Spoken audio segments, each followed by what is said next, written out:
ಈಗ ಇಂದಿನ ಪತ್ರಿಕೆಗಳ ಇಣುಕು ನೋಟ. ನಟ ಅನಂತ್ ನಾಗ್ ಸೇರಿ 68 ಸಾಧಕರಿಗೆ ಪದ್ಮ ಪ್ರಶಸ್ತಿ ಪ್ರದಾನ. ಕರ್ನಾಟಕದ 6 ಮಂದಿಗೆ ಪ್ರಶಸ್ತಿ ಪ್ರದಾನ. ಹೈಕೋರ್ಟ್ ಸಿಜೆಐ ಆಗಿದ್ದ ನ್ಯಾಯಮೂರ್ತಿ ಖೇಹರ್ ಪ್ರಶಸ್ತಿ ಸ್ವೀಕರಿಸಿದ ಇತರರು. ಮುಂಗಾರು ಆರಂಭದಲ್ಲೇ ಪ್ರವಾಹ ಭೀತಿ. ಉಕ್ಕಿದ ನದಿಗಳು, ತೀರದ ಗ್ರಾಮಗಳಲ್ಲಿ ಪ್ರವಾಹದ ಆತಂಕ. ಅವಘಡಗಳಿಗೆ 3 ಬಲಿ. ಕೊರೋನಾ ನಿಯಂತ್ರಣಕ್ಕೆ ತಯಾರಿ. ಜ್ವರ, ಶೀತ, ಕೆಮ್ಮು ಇರುವವರು ಜನನಿಬಿಡ ಸ್ಥಳಗಳಲ್ಲಿ ಮಾಸ್ಕ್ ಧರಿಸಿ.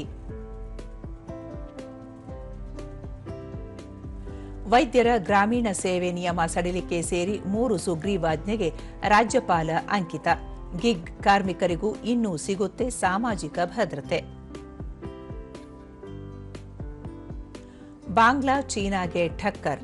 1971ರ ಯುದ್ಧದ ವೇಳೆ ಬಳಸಿದ್ದ ಕೈಲಾಶ್ ಶಹರ್ ಏರ್ಪೋರ್ಟ್ ಪುನರಾಭಿವೃದ್ಧಿ. ಭಾರತದ ವ್ಯೂಹಾತ್ಮಕ ಹೆಜ್ಜೆ. ಡ್ರ್ಯಾಗನ್ ತಂತ್ರಕ್ಕೆ ಪ್ರತಿತಂತ್ರ. ಬಾಂಗ್ಲಾಕ್ಕೂ ಚೆಕ್ಮೇಟ್. ಇವು ಇಂದಿನ ಪತ್ರಿಕೆಗಳ ಪ್ರಮುಖ ಸುದ್ದಿ. ಉಳಿದಂತೆ ಕೋಲಾರದಲ್ಲಿ ಖಾಸಗಿ ಹೆಲಿಕಾಪ್ಟರ್ ಘಟಕ.